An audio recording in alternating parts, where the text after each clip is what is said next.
विस्तार है। अष्टादश पुराणेषु व्यासस्य वचनद्वयम् परोपकारः पुण्याय पापाय परपीडनम्।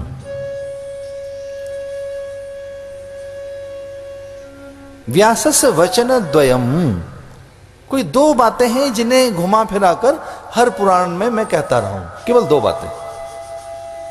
व्यासस्य वचनद्वयम् परोपकारः पुण्याय, परोपकार पुण्याय, दूसरे का हित करने जैसा पुण्य नहीं। पापाय पर पीड़नम, और दूसरे का अहित न करें, उसके दुख का कारण न बने, इस ढंग का जीवन जिए। शास्त्र कहता है ये सब चीजें भगवान की हैं, हर चीज उसकी है, हर चीज वो स्वयं है। ईसावासे इदम सर्वम यत् किंचित जगत्याम जगत, जो कुछ आप देख रहे हैं वो सब ईश्वर से बना है। कोई एक चीज है वो अनेक हो गई है, इसलिए उसका आदर करें, संयम रखें, प्रणाम करें। सच तो ये कि पहले लकड़ियां भी ली जाती तो सुपारी रखकर, और मेरा मन हुआ कि मैं ढूंढूं कि हमारी संस्कृति में पेड़ काटने के लिए क्या विधि रही है। तो एक तना भी काटना है तो सुपारी रखकर, और ये तना काटना है हमने, उतने ही पत्र पल्लव पुष्प लिए जाएं जिनसे काम चल जाए, अन्यथा धरती से उठाए जाए। ईसावास्य इदम सर्वम यत् किंचित जगत्याम जगत, जो दिखाई दे रहा है उस सब में मैं हूं। जल में, थल में और गगन में, आकाश प्रकाश, निहारिकाओं में, नक्षत्रों में, गगन धरा अग्नि जल में, पवन में, तू है धरा, तू ही है धरा, तू ही रखा हुआ है गगन गगन में और पवन में। जल अग्नि धरा में है, तू धरा, तू है। ईसावास्य इदम सर्वम यत् किंचित जगत्याम जगत, जो कुछ है वो सब यही है। इसे त्याग पूर्वक, विनय पूर्वक, विवेक पूर्वक, विचार पूर्वक, संयम पूर्वक, विधि पूर्वक भोगें। और सच ये कि कथा जीना सिखाती है, भोगना सिखाती है। भोर कैसी हो, दोपहर कैसी हो, सांझ कैसी हो, रात कैसी हो, विचारणा, संकल्पना, धारणा सीखने को मिलती है। दृष्टिकोण, कई बार तो आग्रह जड़ बन जाते हैं, पूर्वाग्रह उनकी भित्तियां बन जाती हैं, उनमें से मुक्त नहीं हो पाते। हम अयोध्या में, बड़ा सुंदर नगर अयोध्या, जहां दिलीप, खटवांग, भागीरथ, अंशुमान और हरिश्चंद्र, तो चरित्र को उद्दीपन करने वाली कथा है। ईश्वरानुगति, वैराग्य की बीज को और पुष्ट करने वाली कथा है। सारे बीज भीतर हैं, बस वो कुल बुलाकर जगे, वो एक बार उन्हें वैसा कुछ मिल जाए। उत्प्रेरक, उर्वरक, ये जो फर्टिलाइजर है इसको उर्वरक कहते हैं। उर्वरक, तो कुछ उर्वरक हो, और उर्वरा, और भीतर से उत्प्रेरणा कि बीज हमारे और उन्नत कोटि के जो पड़े जगे फल देने के। कथा उसे सींचती है। कौन सी बीज को? जो वैराग्य का बीज है, ज्ञान का बीज है, साधना का बीज है, जो संयम का बीज है, निश्चलता का बीज है, सरलता का बीज है। अब सरल रह सके, निश्चल रह सके, स्वाभाविक रह सके, प्राकृतिक रह सके, अपने में शांत रह सकें, स्वयं में रह सकें, आप सत्य में रह सकें, प्रेम में रह सकें, उदारता में रह सकें, आप में औदार्य हो, बड़ा औदार्य है। तो ये जो सारे सद्गुण हैं इनमें रह सकें, पल भर के लिए नहीं, लंबे समय के लिए, कि हम भीतर उदारता में रह सकें, ज्ञान में, विचार में रह सकें, हम में निरंतर पारमार्थिक प्रवृत्तियां रहे, सत्कर्म संलग्नता रहे, शुभ कर्म हम में जगते रहें, शुभ भावना में हम हर पल रहें, ऐसा उत्प्रेरक, ऐसा उर्वरक, इस प्रकार की प्रेरणा कथा से मिलती है। भगवान के धाम में हैं हम, अयोध्या में।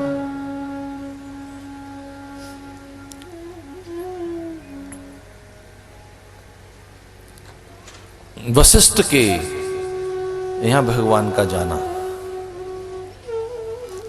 और फिर विश्वामित्र का आगमन, ये दो संत ऐसे हैं जो बड़े अद्भुत संत हैं। एक कर्म की प्रधानता में रुचि रखता है, कर्म प्रधान विश्व रचि राखा, जो जस करे सो तस फल चाखा। दूसरा वेदांती है। दो पैरेलल समानांतर विचारधाराएं चलती हैं रामायण में। एक अद्भुत विचारधारा है, हो ये वही जो राम रच राखा, को करे तरक बढ़ा वही साखा। हो ये वही जो राम रच राखा। एक दूसरी और विचारधारा है, कर्म प्रधान विश्व रच राखा, जो जस करे सो तस फल चाखा। अब कल्पना करेंगे, दो ध्रुव, एक दक्षिणी ध्रुव, एक उत्तरी ध्रुव, दो ध्रुव।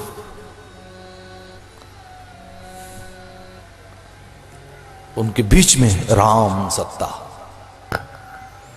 गुरु ग्रह गए पढ़न रघुराई, अल्पकाल विद्या सब पाई। गुरुकुल का सम्मान करने के लिए, परंपरा का आदर करने के लिए गुरु गृह गए पढ़न रघुराई। एक बड़ा अनुशासन वहां गुरु के यहां, बड़ा अनुशासन। अभी वहां से संपन्न होकर आए, विद्या संपन्न, तो दूसरे गुरु आ गए। समाचार मिथिलापति पाए, विश्वामित्र महामुनि आए।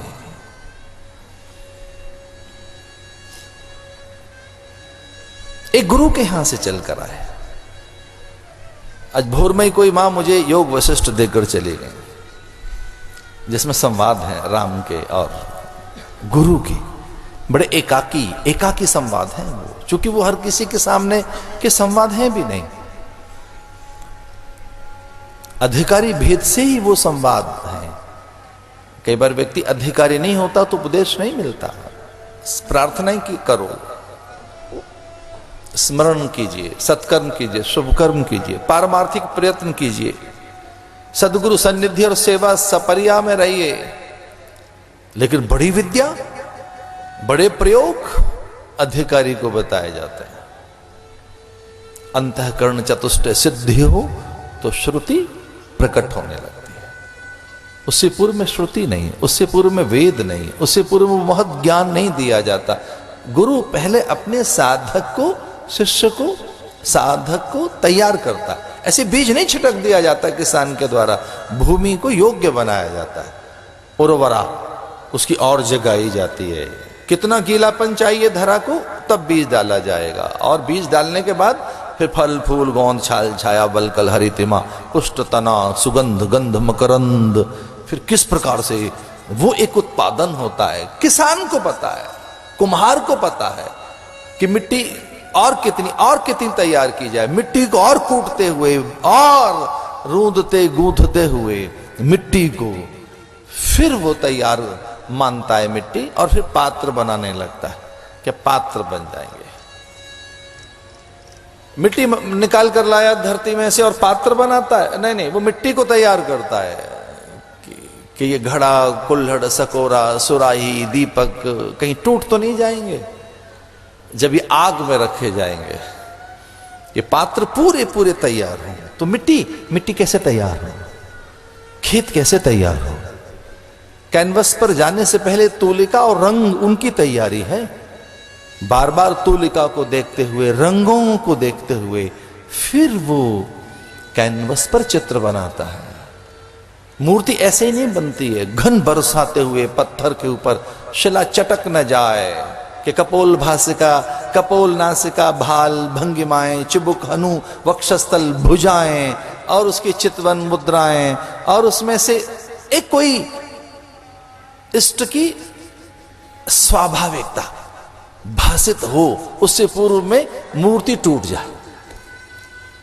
कभी कपोल भाल चबुक हनु वक्षस्थल भुजाएं, और लो अब तैयार हो गई ये प्रतिमा। नहीं नहीं, वो तैयार होने से पहले सोचता है, घन बरसाता है और बहुत अधिक हथौड़े बजाते हुए कि ये पत्थर हाँ कितनी चोट सहन कर सकता है। उसके बाद छेनी हथौड़ा लेकर फिर वो तराशता है,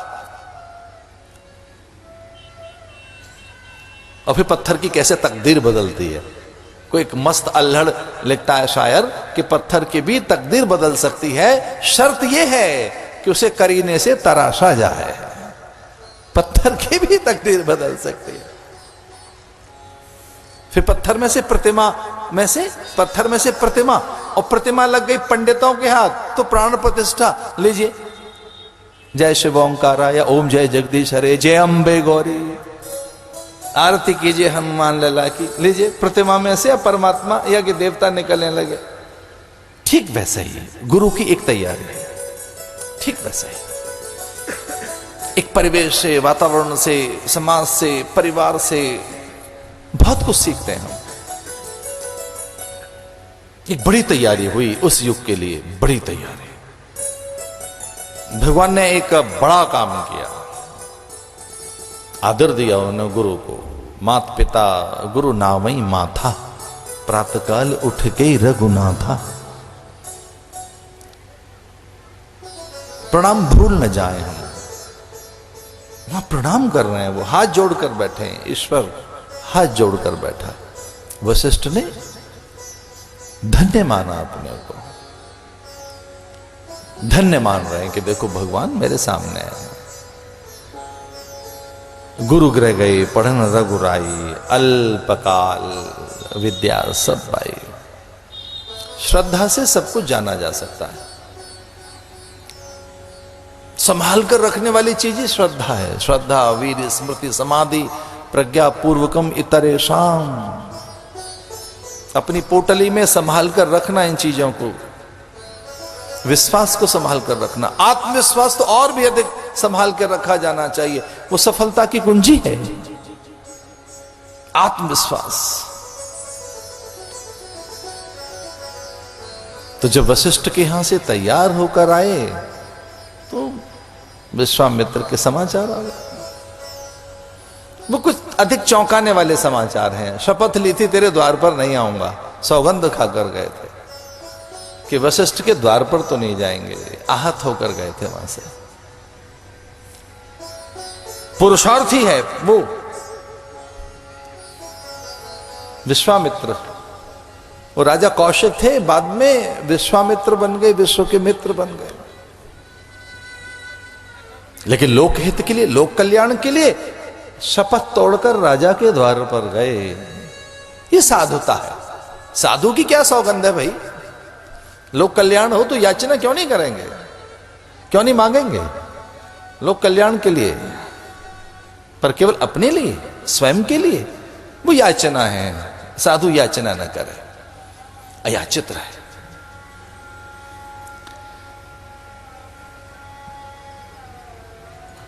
जड़ांध बघिरा कृति। सन्यासी को तो यहां तक बताया कि जड़ जैसा रहे, बघिर जैसा रहे, मूक जैसा रहे, अंधा सा रहे।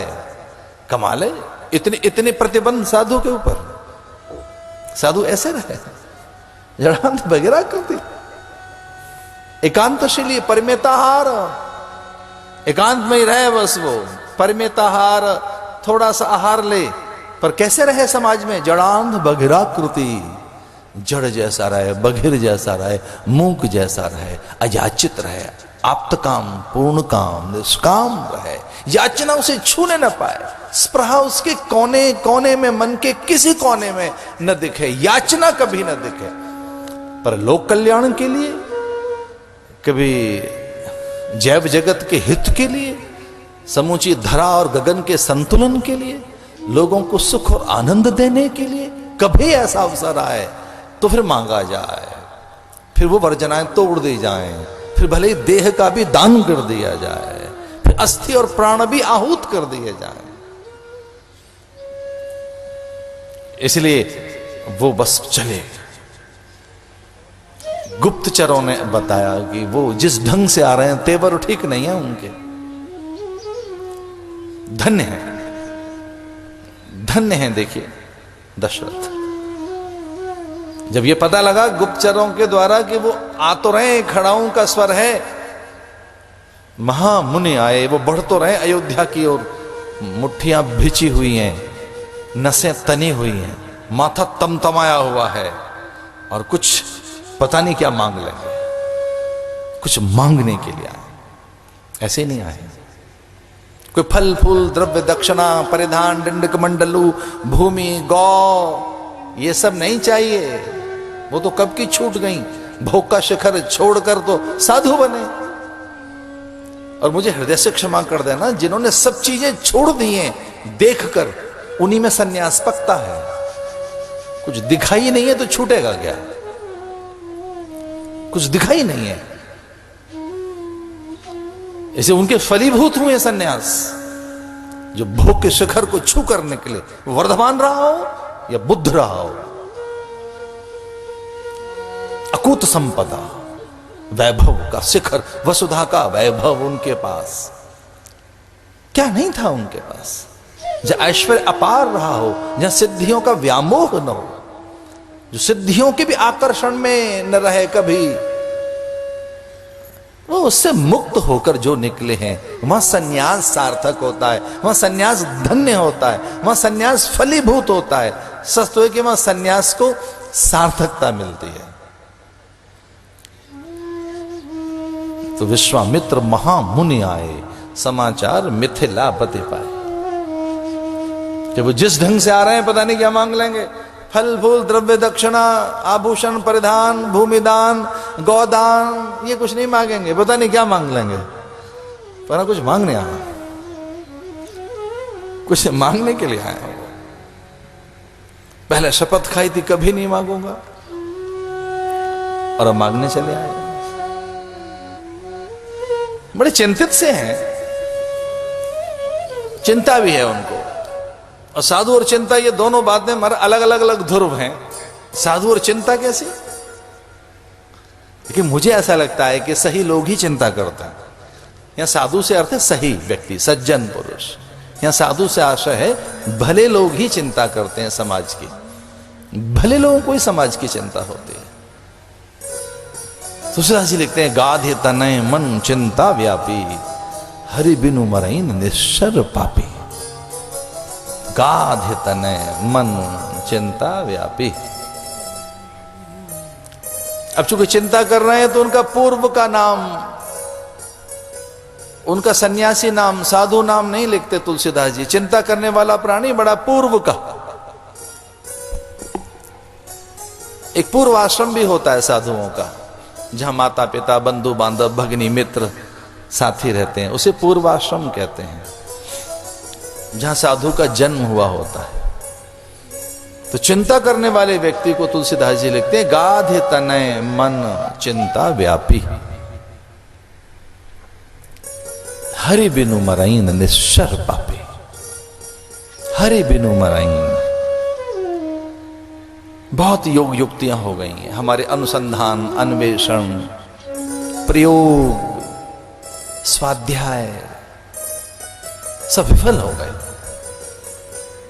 बिना करुणा के, बिना अनुग्रह के, बड़ा मन जिसके पास हो वही तो ताड़िका का वध कर सकता है। सामान्य प्राणी नहीं है वो, रावण के द्वारा भेजे गए वो, कि पूरी संस्कृति का नाश करना हो तो इनके अध्ययन अध्यापन, इनके प्रयोग अनुसंधान यज्ञ, इन सबको नष्ट भ्रष्ट कर दो। जहां से सामरिक नीतियां सीखी जाती हैं, यहां से वास्तु आयुर्वेद काष्ठ कला ललित कला, जहां से नृत्य संगीत धनुर्विद्या, जहां से रसायन विद्या सीखी जाती है, वो केंद्र ध्वस्त कीजिए। तो रावण ने संदेश भेजा कि वहां वहां वहां उन केंद्रों को ध्वस्त कर दो। वो उतने उतने जो केंद्र चल रहे हैं, सब ऋषि मुनियों को नहीं, जो अनुसंधान में जो प्रयोग कर रहे हैं, जहां विद्या संपन्न बड़ी प्रतिभाओं का जहां जन्म होता है, और उसमें भी विश्वामित्र के आश्रम पर मार्ग बंद कर देना। अयोध्या और सिद्धाश्रम के बीच के मार्ग में इस तरह से बैठ जाना कि गुरु और राजा के संवाद न होने पाए। और इससे बड़ा कोई और कष्ट हो नहीं सकता कि आपके गुरु से संवाद न हो। गुरु से अर्थ है ज्ञान से, साहित्य से, संस्कार से, नए प्रयोग से, नई सोच से, नई चिंतन से। आप में नया चिंतन न कोई पैदा हो, नई कल्पनाएं, नई धारणाएं, सृजन से वंचित आप रहें, इससे बड़ा और अधिक कोई हानि नहीं हो सकती। ये सबसे बड़ी हानि है कि कोई सृजन आप में न रहे, आप में कोई नूतन कल्पनाएं न रहें, आप कुछ नया न सोच सकें, स्वतंत्र चेता न रहें, आप कोई नई चीज आपके हाथ न लगे, बासी पुरानी बस वही वैसा ही सोचते रहें, खाओ पियो बस आनंद करो, भोर में उठ गए बस ठीक है, खा पी लिया, चल रही है जिंदगी, चल रही है। कुछ नए प्रयोग नहीं है, नया चिंतन नहीं है, नई सोच नहीं है, नया विचार नहीं है, नया संकल्प नहीं है, कोई नूतन अवधारणा नहीं है, कोई अभिनव प्रयोग नहीं है। कुछ ही लोग तो प्रयोग करते हैं, तो जहां प्रयोग हो रहे हैं वो प्रयोग न हो। ताड़िका मारी सुबह आदि वहां बैठ गए। अपने के आनंद के लिए बात बता रहा था मैं, और आपको एक नया चिंतन दे रहा हूं कि जो मठों की अव्यवस्था है उसका नाम ही ताड़िका है। मठों में भी अव्यवस्था है, बस उसका नाम ही ताड़िका है कि साधु उससे तो लड़ नहीं पाता, उस अव्यवस्था से, अराजकता से। वहां भी तो ताड़िका बैठी है, वहां सुबाहु है, हम मारीच है, तो वहां के ब्रह्मचारी, योगी, यति, तपस्वी, वो वीतराग, वो अध्ययनशील, ब्रह्मज्ञानी, तत्वदर्शी, वो महान योगी उसे लड़ नहीं पाए। उसके लिए कोई युक्ति चाहिए। इसे जो तमोगुण है उसको सीधे सीधे सत्वगुण नियंत्रित नहीं कर पाता, उसके रजोगुण चाहिए। और रजोगुण भी ऐसा जिसमें करुणा हो, रजोगुण में दंड देने की प्रवृत्ति नहीं। इसे चौराहे का ट्रैफिक ठीक करना हो और एक साधु को आप खड़ा कर दें तो क्या करेगा? शांति से रखिए, क्रम से आइए, विनय पूर्वक कहता हूं, नियम भंग न करें, ऐसा न करें। अरे मारे खाकी वाला खड़ा करो, वहां डंडा लेकर सीटी बजाते हुए एक सिपाही खड़ा रहता है, ट्रैफिक ठीक।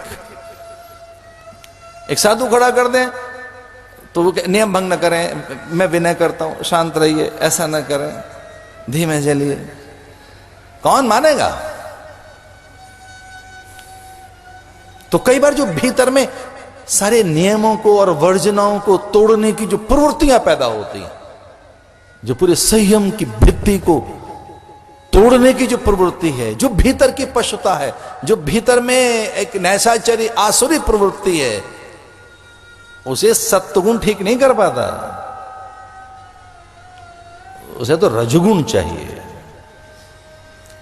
और उसमें भी करुणा हो, उसे पार लगाने की भावना हो, उसमें भी उद्धार की, त्राण की, उसकी उदात्त भावना हो, दंड देने के लिए नहीं। जो हथियार है वो दंड देने के लिए नहीं है, रक्षा के लिए है।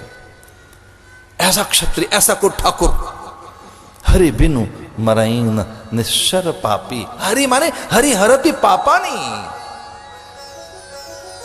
स्वभाव है उसका। अग्नि को छुएंगे तो दाहकता है, जल को छुएंगे तो तरलता है, और हरि जिसमें त्राण है, हरि उसे कहेंगे हरि हरति पापानी। जिसके एक बार सन्मुख आप हो जाएं तो पाप स्वाभाविक रूप से कटने लगे। सन्मुख होए जीव मोहे जब ही, जन्म कोटि अघ नासई तब ही। स्वाभाविक रूप से जैसे जैसे आप हिमालय की ओर बढ़ते जाएं तो ऊनी कपड़े निकलने लगते हैं। जोशी मठ के बाद पोटली खोल लेता है आदमी कि बस अब बद्रीनाथ ने कटाया और ऊनी वस्त्र निकालो। जन्म कोटि अघ नासही, नासही स्वभावतः, स्वतः, स्वाभाविक रूप से वो नहीं करता, होने लगते हैं। को राम पाप काटता है? नहीं नहीं, होने लगते हैं। नासही तब ही, नासहु नहीं, नासही तब ही, अपने आप। तो जो जितेंद्रिय है दशरथ, वहां तो राम आए, और एक जहां आप्त कामता है, पूर्ण कामता है, अयाचित एक सन्यासी है, वो कहता है हरि बिनु मरईन निश्चर पापी। हरि चाहिए, हरि, भगवान माने हरि, हरि और अति पापा नहीं, जो दूसरे की गुण दोष नहीं देखते, तारण का जिनमें भाव है, स्वभावतः जो तारक है, भव तारक है, प्रत्येक जीव के लिए सम है, कल्याणकारी है, कृपालु है। इसे द्वार पर याचना की और कहा कि मुझे तेरे दोनों पुत्र चाहिए, ये दोनों बेटे, चतुर्ंगणी सेना नहीं, अतिरथी महारथी सेनापति नहीं, बस केवल राम, केवल राम। अधिक से अधिक लखन उनके साथ चलें, मेरा तो काम राम से बन जाएगा, मुझे तो राम चाहिए, केवल राम। लेकिन हां, लखन भी साथ चले।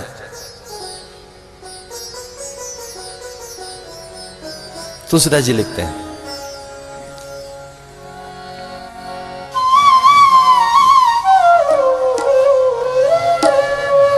गौर बदन सुंदर दो भाई, गौर बदन सुंदर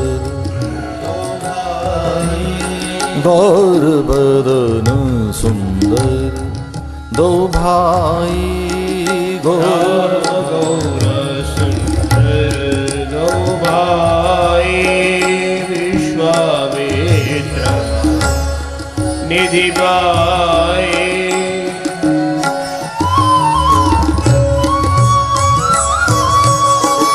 श्याम गौर सुंदर दो भाई, विश्वामित्र महानिधि पाए। श्याम गौर सुंदर, श्याम गौर सुंदर दो भाई, विश्वामित्र महानिधि पाए। छठ संपत्ति की चर्चा ग्रंथों में है, जिसमें श्रद्धा, उपरति, तितिक्षा, समाधान, शमदम की चर्चा है, विरति की, श्रद्धा की। उपरति कैसी है?